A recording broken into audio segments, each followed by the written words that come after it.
आज हम स्टार्ट करते हैं नीट का जो प्रीवियस ईयर क्वेश्चन है उसके सोल्यूशन के साथ।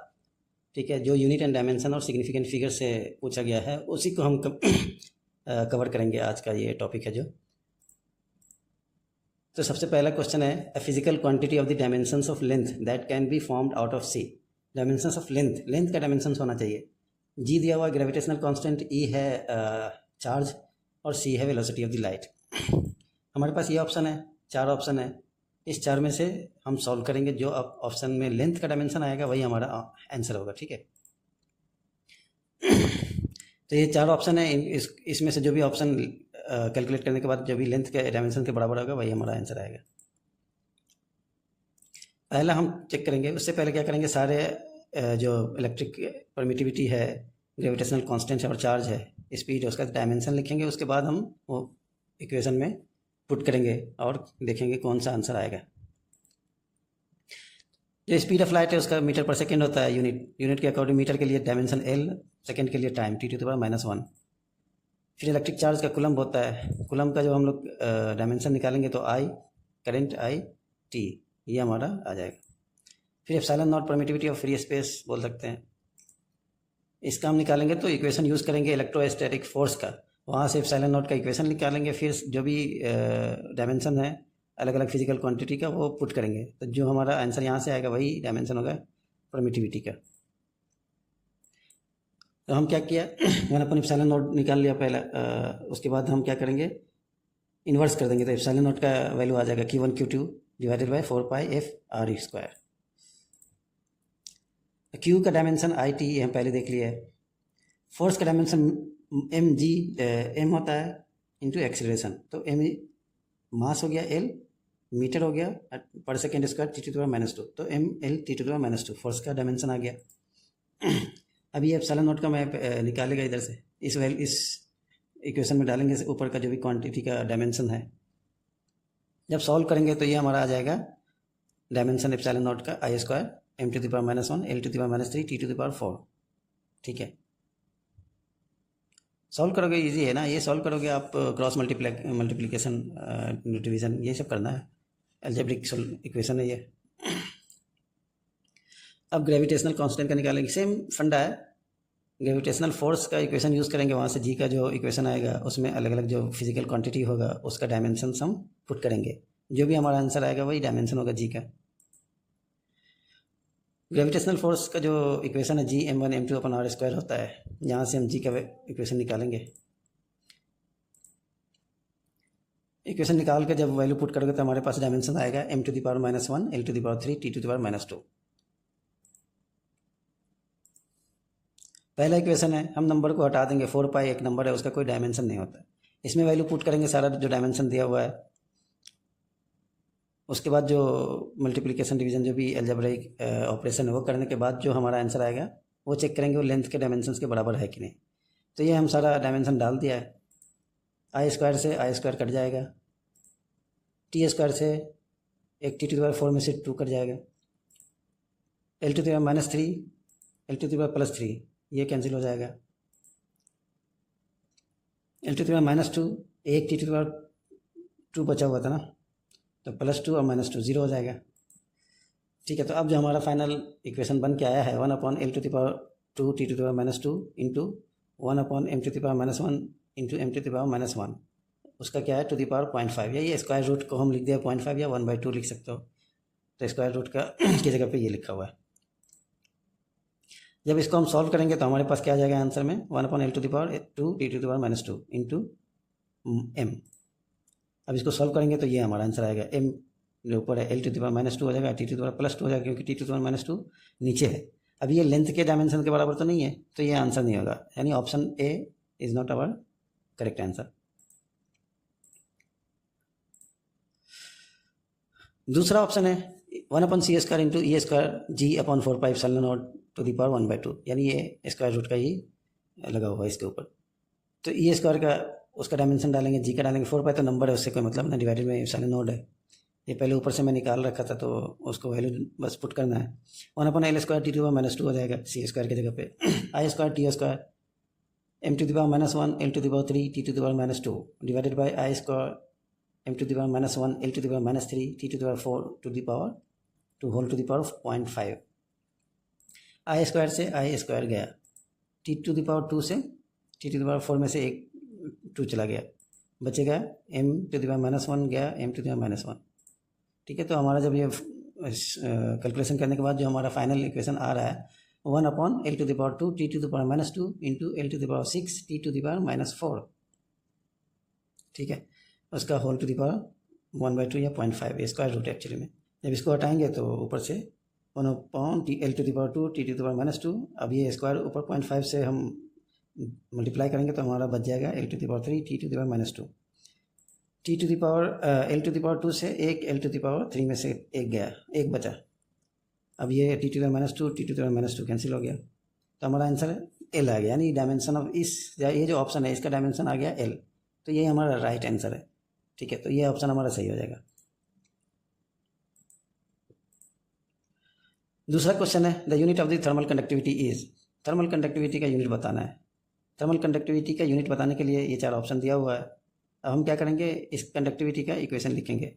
अब ये थर्मोडायनेमिक्स का प्रॉब्लम है, लेकिन ये यूनिट एंड डायमेंशन से रिलेटेड, इसलिए मैं यहाँ पे इसको सॉल्व कर रहा हूँ, क्योंकि ये इनिशियल लेक्चर सीरीज़ है, इनिशियल लेक्चर है, इसलिए हम पूरा कॉन्सेप्ट को यहाँ पे नहीं बताएंगे। जैसे हम उस चैप्टर में आएंगे ना तो वहाँ पे बताएंगे कि थर्मोडायनेमिक्स वहाँ से स्टेप बाय स्टेप पढ़ाया जाएगा, तो वहाँ भी चेक करेंगे, इधर भी देख लेते हैं। ये बस आइडिया लग जाएगा आप लोगों को कि हम लोग कैलकुलेट कैसे करते हैं यूनिट एंड डायमेंशन और सिग्निफिकेंट फिगर से रिलेटेड क्वेश्चंस को। तो ये इक्वेशन होता है पावर का, हीट ट्रांसफ़र का जो रेट है dQ/dt equal to KA T to the power H TH - TC divided by D। ये एक तरीके से रेक्टेंगुलर प्लेट का एग्जांपल के लिए लिया गया है।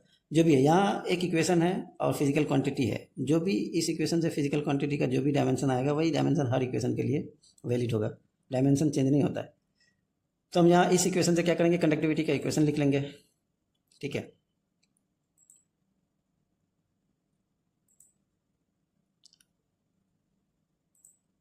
कंडक्टिविटी का इक्वेशन जब लिखेंगे तो K इक्वल टू आ जाएगा PD divided by TH - TC into area A। ये एरिया रेक्टेंगुलर के लिए, प्लेट के लिए, या कोई सा भी हो सकता है, लेकिन यहाँ पे हम रेक्टेंगुलर प्लेट के केस का यूज़ कर रहे हैं। तो TH - TC टेम्परेचर है, टेम्परेचर डिफरेंस बोल सकते हो आप दो अपोजिट फेस का। तो पावर का यूनिट होता है वाट, टेम्परेचर का केल्विन, एरिया मीटर स्क्वायर। अब ये थिकनेस के लिए भी मीटर होता है। तो इस इक्वेशन को, उस इक्वेशन में जो हमारा कंडक्टिविटी का इक्वेशन आया है उसमें ये सारा वैल्यू डालेंगे, जो आएगा आंसर वही हमारा। तो ये इक्वेशन है, इसमें हम डालेंगे यूनिट पावर का W जो कि वाट है, D का thickness metre divided by temperature का केल्विन, एरिया का मीटर स्क्वायर। एक M से एक M चला जाएगा, बचेगा ये W m to the power -1 K to the power -1। ये जो ऑप्शन है यही करेक्ट ऑप्शन है। ठीक है, यूनिट ऑफ थर्मल कंडक्टिविटी। और ऑप्शन ऐसा हो सकता है, यहाँ पे हम वाट के जगह पे एनर्जी के टर्म में लिख सकते हैं, जूल के टर्म में। तो वाट जो है defined as work done per unit time, तो joule per unit time S to the power -1। अब इसको हम इक्वेशन में डालेंगे तो joule S to the power -1 m divided by K into m square. तो एक m से एक m चला जाएगा। ये जो फाइनल हमारा आएगा, ये एक ऑप्शन ऐसा भी हो सकता है, कभी दूसरा, कभी कोई एग्ज़ाम है उसमें पूछ सकता है, तो इन टर्म्स ऑफ जूल। तो JS to the power -1 m to the power -1 K to the power -1, ये हमारा यूनिट है। अगला क्वेश्चन है taking into account these the significant figures what is the value of 9.99 metre minus 0.0099 metre. ठीक है, तो ये ऑप्शन है हमारे पास। अब इसमें क्या करेंगे, हम जो देखेंगे कि सबसे लीस्ट प्रिसाइज नंबर कौन है, उसमें किस डेसिमल तक गया हुआ है प्रिसीजन। जिस डेसिमल तक गया हुआ है हमारा फाइनल आंसर उसी डेसिमल तक रुक जाएगा, उससे आगे नहीं जाएगा। इसको सॉल्व करोगे आप कंप्यूटर, इसमें क्या बोलते हैं कैलकुलेटर में, तो हाँ आपके पास आएगा 9.9801 मीटर, लेकिन ये आंसर नहीं आएगा। आंसर कौन सा होगा, 9.98, क्योंकि लीस्ट प्रिसाइज नंबर में 2 डेसिमल प्लेस तक ही प्रिसीजन है, उससे आगे नहीं है। तो ये हमारा जो ऑप्शन है D, ये आंसर सही होगा। स्ट्रेस का डायमेंशन पूछ रहा है क्वेश्चन नंबर 4 में। ये हमारे पास ऑप्शन है stress force per unit area होता है, stress is defined as force per unit area. अब इसमें हम डायमेंशन डालेंगे अलग अलग, तो जो आंसर आएगा वही हमारा आंसर हो जाएगा। तो फोर्स पर यूनिट एरिया में फोर्स का डाल देंगे डायमेंशन, यूनिट निकाल के डायमेंशन डाल दो या डायरेक्ट डायमेंशन डाल दो। तो मैं क्या करूँगा, यूनिट निकाल दिया, एम से एम गया, बचेगा kg⁻², और डिवाइडेड बाय एम। तो डायमेंशन जो स्ट्रेस का आ जाएगा, kg मास है तो मास के लिए m, s⁻², टाइम है t⁻², और डिवाइड में m है, मीटर है तो उसका l⁻²। तो ये जो भी ऑप्शन आएगा वही हमारा आंसर हो जाएगा, m l⁻⁻1 t⁻²। अगला क्वेश्चन है, if force F, acceleration A and time t are chosen as the fundamental physical quantity. ये बोला F A T को फंडामेंटल क्वांटिटी मान लिया है, तो डायमेंशन निकालना है एनर्जी का। ये ऑप्शन है, ठीक है। हम दूसरा क्वेश्चन देख लेते हैं। E and G respectively denote energy and gravitational constant, then E/G has the dimension. तो इसका डायमेंशन दिखाते हैं। इसमें E/G का जो भी हम पहले निकाल चुके हैं, एनर्जी और ग्रेविटेशनल कांस्टेंट का जो डायमेंशन यहाँ पे डालेंगे, जो ऑप्शन आएगा वही हमारा आंसर आ जाएगा। तो ये सारा ऑप्शन दिया हुआ है, हम सॉल्व करेंगे पहला क्वेश्चन, उसके बाद देखेंगे दूसरा। Energy is defined as the capacity of an object और सिस्टम टू डू वर्क। काम करने की क्षमता को कैपेसिटी बोलते हैं, एनर्जी। तो energy is defined as capacity of an object to और system to do work. Work done जो है ना, हम एक जनरल इक्वेशन लिख दिया है, work done is equal to F.dx होता है। ये dot product of two vectors होता है, उसको इंटीग्रेट करते हैं। तो ये जनरल इक्वेशन इसमें देख सकते हो आप, फोर्स है इन्वॉल्व और मीटर है, dx डिस्प्लेसमेंट। तो फोर्स का हम डायमेंशन यहाँ पे फंडामेंटल क्वांटिटी पहले से मान लिया है। लेंथ का निकालना पड़ेगा, क्योंकि इसने बोला है कि उस क्वेश्चन में कि L फंडामेंटल क्वांटिटी नहीं है, F है, एक्सीलरेशन A है और टाइम है। तो L यहाँ से निकालना पड़ेगा। इसको इक्वेशन नंबर 1 मान लेते हैं। एक्सीलरेशन मीटर पर सेकेंड स्क्वायर होता है। अब यहाँ पे मीटर के लिए L दिया हुआ है, सेकेंड स्क्वायर t⁻² है। L हमारा इस केस में फंडामेंटल क्वांटिटी नहीं है, T है और A है। तो L यहाँ से निकालेंगे, मल्टीप्लाई डिवाइड करना है बस। तो इसको लिख सकते हैं हम A t⁻², जब इधर जाएगा लेफ्ट हैंड साइड में तो +2 हो जाएगा। तो ये हमारा डायमेंशन हो जाएगा L का। इसको हम इक्वेशन 1 में पुट करेंगे, तो जो आंसर होगा, जो ऑप्शन आएगा इससे मैच करेगा, वही हमारा आंसर हो जाएगा। एनर्जी F इक्वेशन नंबर 1 में, F फंडामेंटल क्वांटिटी है इस क्वेश्चन के अकॉर्डिंग, A फंडामेंटल क्वांटिटी है इस क्वेश्चन के अकॉर्डिंग, और t⁻², ये हमारा आंसर आना चाहिए। अब ये E and G, यहाँ पे फंडामेंटल क्वांटिटी जो ओरिजिनल है वही है, ये इसमें माना नहीं है। तो जो E/G का रेशियो है, उसके लिए हम क्या करेंगे, E का जो डायमेंशन है ml⁻² t⁻², और G का जो डायमेंशन हम ये पहले निकाल लिया ना, इससे पहले पूछा हुआ क्वेश्चन तो उसमें निकाला। तो यहाँ पे डायरेक्ट इस दोनों को पुट करेंगे इक्वेशन में। अब जब इसको हम पुट करें E/G निकालेंगे डायमेंशन, तो m से m l⁻² से l⁻³ में से 1 गया, t⁻² से t⁻² गया, तो बचेगा क्या, m²। ये m⁻1 है तो ऊपर चला जाएगा, मल्टीप्लाई हो जाएगा, तो m² हो गया। फिर एक l बच गया था नीचे, तो ऊपर जाएगा माइनस हो जाएगा, तो l⁻1 हो जाएगा। t-2 कैंसिल हो गया, मतलब 0 है, t⁻0। तो ये जो भी ऑप्शन में ये ऑप्शन होगा वही आंसर होगा। अगला क्वेश्चन है, the area of rectangular field in metre square of length 55.3 metre and breadth 25 metre after rounding off the value of four correct significant digit is. Area निकालना है, बस सिग्निफिकेंट फिगर का ख्याल रखना है। अब ये रेक्टेंगल का जो एरिया होता है वो लेंथ इंटू ब्रेथ होता है, तो ये मल्टीप्लिकेशन का केस है। एरिया हम देख सकते हैं लेंथ इंटू ब्रेथ। अब ये मल्टीप्लिकेशन में क्या होता है, जो लीस्ट प्रिसाइज नंबर है उसमें कितना सिग्निफिकेंट फिगर है, वही हमारा आंसर में आना चाहिए, उतना ही सिग्निफिकेंट फिगर होना चाहिए। तो लीस्ट नंबर कौन सा है, 25। अब देखो 55.3 कोई भी आदमी मेज़र करेगा, उसके अंदर जो एरर आएगा तो 0.1 हो सकता है, 0.2 हो सकता है, यानी पॉइंट में आ रहा है। लेकिन 25 मीटर का इसका प्रिसीजन मीटर में है। अब कोई बंदा मीटर में करेगा मेजरमेंट, तो उसको कभी 24 आ जाएगा आंसर, अगर एरर आया तो कभी 23 आ जाएगा आंसर। तो आप देख सकते हो ये लीस्ट प्रिसाइज नंबर है। अब इसको मल्टीप्लाई करेंगे तो हमारे पास आंसर आएगा 1382.5। अब इसको हम क्या कर सकते हैं, इसको लिख सकते हैं 13.82 इंटू 10⁻² अप्रॉक्सीमेटली। फिर जब ये अप्रॉक्सीमेटली पूछा गया है तो 13.82 को हम क्या कर सकते हैं, 14 लिख सकते हैं। तो 14 इंटू 10⁻², ये जो ऑप्शन है 4, यही हमारा आंसर आएगा, 14 इंटू 10⁻²। ये अप्रॉक्सीमेटली लिख रहा हूँ ना, राउंड ऑफ करके लिखने बोल रहा है, ठीक है। तो ये आंसर होगा। अगला क्वेश्चन है हमारे पास, the dimension M L T to the power minus two A to the power minus two belongs to. अब यहाँ पे ए जो है ना एम्पेयर्स है, ठीक है। वो पहला क्वेश्चन में ए एक्सीलरेशन था, वो नहीं देखना, यहाँ पे एम्पेयर्स है। तो अब ये मैग्नेटिक फ्लक्स का है, सेल्फ इंडक्टेंस का है कि मैग्नेटिक परमिएबिलिटी का, इलेक्ट्रिक परमिटिविटी इसका तो नहीं है क्योंकि हम पहले निकाले, इसका डायमेंशन इससे मैच नहीं करता है। मैग्नेटिक फ्लक्स में क्या एरिया इन्वॉल्व है, तो इसमें एरिया का कोई ऑप्शन नहीं है, ठीक है। सेल्फ इंडक्टेंस जो ईएमएफ होता है equal to L D I by D T होता है, जिसमें क्या होता है करंट है डिवाइडेड बाई टाइम है। तो टाइम तो यहाँ भी है, यहाँ टाइम का स्क्वायर और डी आई भी एम्पियर्स भी है, एक ही आई है, तो यहाँ आई स्क्वायर नहीं होना चाहिए, ठीक है। तो ये भी ऑप्शन नहीं है, सेल्फ इंडक्टेंस भी नहीं है। तो तीसरा हम चेक करेंगे मैग्नेटिक परमिएबिलिटी। तो मैग्नेटिक परमिएबिलिटी का जो फॉर्मूला है ये जनरल एक नॉर्मल है, U equal to B upon H, ठीक है। तो यहाँ पे बी है मैग्नेटिक फ्लक्स डेंसिटी, एच है मैग्नेटिक फील्ड इंटेंसिटी। यूनिट जो होता है मैग्नेटिक परमिएबिलिटी का वो tesla into metre upon A. इसको इक्वेशन 1 मान लो। टेस्ला का unit newton per M, newton divided by M. इसको इक्वेशन 1 में डालेंगे, जो ऑप्शन आएगा वही हमारा। तो unit of magnetic permeability newton per M A into M A N divided by A square is equal to K G M और ए square और ए स्क्वायर। इसमें जो डायमेंशन पुट करेंगे, जो हमारा आंसर आएगा वही हम कर देंगे।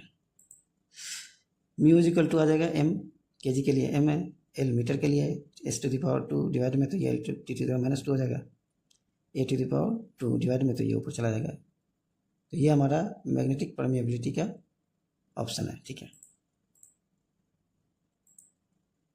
Plane angle and solid angle है, ये सारा ऑप्शन है। यूनिट है, इसका डायमेंशन नहीं है, डायमेंशन है लेकिन यूनिट नहीं है, यूनिट है दोनों नहीं है। इस तरीके से ये ऑप्शन चेक करना है। तो हम जानते हैं कि प्लेन एंगल का जो इक्वेशन होता है और सॉलिड एंगल और प्लेन एंगल का जो इक्वेशन होता है एल ओवर आर, आर्क का length divided by radius area divided by R square radius square. इसमें देखोगे आप एल बाई आर दोनों लेंथ है तो दोनों का डायमेंशन कैंसिल, ये डायमेंशन लेस है। एरिया ओवर आर स्क्वायर तो वो भी एल का स्क्वायर होता है, आर स्क्वायर भी एल स्क्वायर होता है, ये भी डायमेंशन लेस। इसका मतलब यूनिट है, इसका यूनिट एक एंगल का प्लेन एंगल का रेडियन और सॉलिड एंगल का स्टेरेडियन। तो यूनिट है लेकिन डायमेंशन नहीं है। तो जो ऑप्शन 1 है ना, यूनिट बट नो डायमेंशन, ये सही होगा, ठीक है। प्लेन एंगल और सॉलिड एंगल का यूनिट होता है लेकिन डायमेंशन नहीं होता है। अब लिस्ट मैच करना है। पहला लिस्ट ये है, ग्रेविटेशनल कांस्टेंट है, ग्रेविटेशनल पोटेंशियल एनर्जी है, ग्रेविटेशनल पोटेंशियल है, ग्रेविटेशनल इंटेंसिटी है। दूसरा लिस्ट में उसका डायमेंशन दिया हुआ है। हम क्या करेंगे, इन सब का डायमेंशन लिखेंगे और मैच कराएंगे। ये पहले हम निकाल चुके हैं ग्रेविटेशनल कांस्टेंट का, m to the power -1 l to the power 3 t to the power -2 होता है। पोटेंशियल एनर्जी mgh एक फार्मूला है, कोई भी ऑब्जेक्ट h हाइट पे है अर्थ से तो उसका पोटेंशियल एनर्जी जो होता है mgh। तो mgh के अकॉर्डिंग जब निकालेंगे तो ये हमारा आ जाएगा m for mass m l to the power 2 t to the power -gh।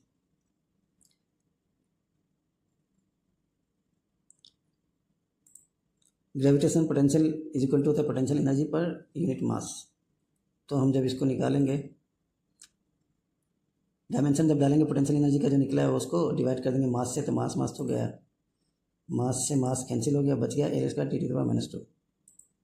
Gravitational intensity force per unit mass होता है, तो इसमें जो हमारा डायमेंशन आ जाएगा जब वैल्यू डालेंगे हम फोर्स पर यूनिट मास में ग्रेविटेशनल इंटेंसिटी का, तो M L T to the power -2 ये फोर्स का डिवाइडेड बाई एम, तो ये बच जाएगा L into T to the power -2। अब मैच कराएंगे, ये जो मैच करेगा वही हमारा ऑप्शन हो जाएगा। तो एम से एम गया, बच गया L T to the power -2।